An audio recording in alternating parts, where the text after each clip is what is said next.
আমাদের এমপি সালাউদ্দিন ভাই এগুলো দেখে না? সালাউদ্দিন ভাইয়ের দরকার। সালাউদ্দিন ভাইয়ের থেকে এগুলো ঠিক আসে একটু দেখি, আর দেখে তো যায় না। এরকম মন্ত্রী হলে দেশকে দেখতে হবে তো।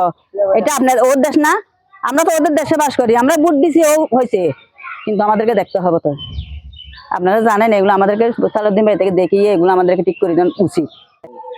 প্রিয় দর্শক, গেল বন্যায় চকরিয়া, মাতামুড়ি, পেকুয়া সহ বেশ কিছু এলাকায় আপনারা জানেন অনেক ঘরবাড়ি পানির নিচে তলিয়ে গিয়ে প্লাবিত হয়েছে। পাশাপাশি বেশ কিছু শিক্ষা প্রতিষ্ঠান, স্কুল, কলেজ, রাস্তাঘাট, বেশ কিছু স্থাপনা ইতিমধ্যে ক্ষতিগ্রস্ত হয়েছে। আমরা এই মুহূর্তে আছি চকরিয়া উপজেলা হারবাং ইউনিয়নের ৩ নম্বর ওয়ার্ড হারবাং নোয়াপাড়া এলাকায়। আমার পিছনে যে সড়কটি আপনারা দেখতে পাচ্ছেন, এই সড়কের অবস্থা অনেকটা সংকটাপন্ন। যে কোনো সময় এই সড়কটি ভেঙে ছড়াকালে বিলীন হয়ে যেতে পারে।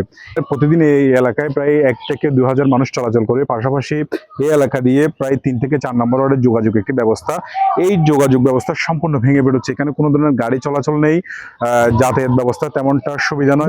মানে কি বিগত রাখাইনে ধরে বড় ধরে মুসলমান ধরে প্রায় ১০-১২ হাজার মানুষ কম ন যাতায়াত। বাজার হারবাং বাজার আছে, বুর্দুয়ান গরু বাজার আছে।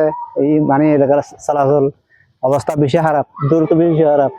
তারপরে স্কুল রোড কাট আছে, বেগি বাঁশ চুরি ধ্বংস ইয়ারা চলাফেরা করি নিবারির। এবং আর সরকার তুন ইয়ে একখানা মানে সংস্কার করে পেলে চাই হালার জিন গিয়ে ওদিকে যাই আর রোড আগে দিয়ে খুলে হাল গিয়ে দিয়েও খুলে। তো ইয়ে লাগলে আর সরকার তুন কিছু আবেদন চাই আর কি। আর যারা আসা যাওয়া করতে পারেন চলচ্চিত্র যাই ফোয়াশা লেখাপড়া করতে পারে করি আর চাই আর কি। না গাড়ি ঘোড়া চলি নিবারে, গাড়ি ঘোড়া কেন চলি আর নিজে চলি নিবারে যে অবস্থা এই হারবাং ৪ নম্বর ওয়ার্ডার বাঙ্গা একটা সংস্কার চাই আর কি। সরকারের তুন আর কিছু দিলেও আর না পায়। বাঙ্গা হলে একটা দূর তো হাজ করতে পারবেন, একটা সুন্দর করে চলাফেরা করতে পারবেন, কেন ফসা যাইতে পারবেন, লেখাপড়া করতে পারবেন। আর সংস্কার ইয়ে চাই আর কি। ঠিক করে দিতে হবে। অনেক মানুষ বন্যায় বাড়ি ঘর গরু মোষ সব চলে গেছে, ওদেরকে দিতে হবে না কিছু সরকার থেকে। আমাদেরকে সরকারের দাবি, আমাদের অনুরোধ করতেছে আর কি সরকারকে, আমাদের এই যে রোডটা ঠিক করে দিতে হবে।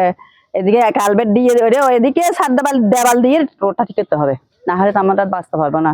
বারবার বছর বছর ভেঙে যায়, আমরা কি বাঁচবো? দেখেন না এদিকে এইটার দ্বারা আমাদের ঘর থাকছে, না হলে ঘর বাড়ি ওদিকে অনেক ঘর চলে গেছে, তো অনেক ঘর চলে গেছে। অনেক হারাজ মানে এই যে বড় তলে হইতে সব এদিকে এই রোড দিয়ে যাবে, মানে রোডে দিকে যাবে দেখ সব মানুষ, হাজার হাজার মানুষ। আমাদের এমপি সালাউদ্দিন ভাই এগুলো দেখে না? সালাউদ্দিন ভাইয়ের দরকার। সালাউদ্দিন ভাইয়ের থেকে এগুলো ঠিক আসে একটু দেখি, আর দেখে তো যায় না। এরকম মন্ত্রী হলে দেশকে দেখতে হবে তো। এটা আপনার ওর দেশ না, আমরা তো ওদের দেশে বাস করি, আমরা ভোট দিছি, ও হয়েছে, কিন্তু আমাদেরকে দেখতে হবে তো। আপনারা জানেন এগুলো আমাদেরকে সালাউদ্দিন ভাই থেকে দেখিয়ে এগুলো আমাদেরকে ঠিক করে দেওয়া উচিত। একটু আপনারা বলবেন, সরকারের হাতে অনুরোধ দাবি একটা জানাচ্ছি যে আমরা মহিলা মানুষ, কিন্তু একটু দাবি জানাচ্ছি আমি। খুব খারাপ, এটা বন্যায় পানি অবস্থায় সেটি ভেঙে গেছে। স্কুল এবং রাস্তাঘাট খুব অসুবিধা হয়ে গেছে, মানুষ চলতে পারতেছে না দিকে। আমরা এটা দ্রুত পাশাপাশি আমরা দ্রুত একটা উন্নতি করতে চাই, মানুষ চলাচলের জন্য এটা রাস্তাটা বেড়ে দিতে চাই।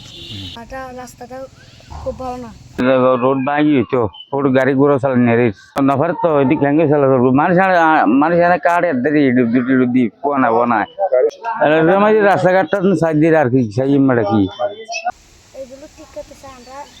আমার থেকে হাঁটতে অসুবিধা হচ্ছে, এগুলো ঠিক করতে চাই আমরা, মানুষের জন্য ভালো চাই।